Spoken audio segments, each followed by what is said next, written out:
بسم اللہ الرحمن الرحیم۔ السلام علیکم ورحمۃ اللہ وبرکاتہ۔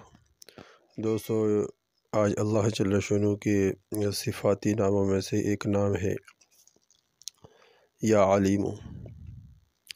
اس کی برکت سے اللہ جل شانہ حافظ کبھی فرمائیں گے، اور اس کے وظیفے کرنے کی وجہ سے اللہ جل شانہ انسان کی یادداشت میں اضافہ فرمائیں گے۔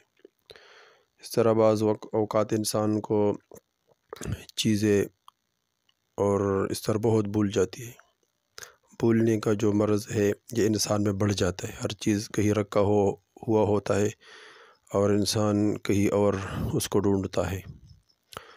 تو یہ تمام ذہن کی کمزور ہونے کی علامات ہے۔ تو اس کے لیے ایک وظیفہ ہے، آسان ہے، اور یہ ہے کہ اللہ جل شانہ کے ایک نام ہے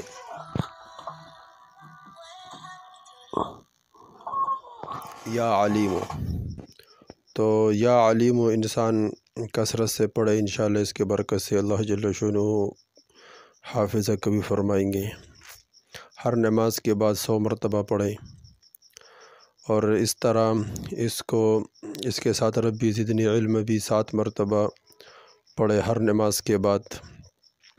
یا اس کو اس طرح بھی پڑھ سکتے ہیں کہ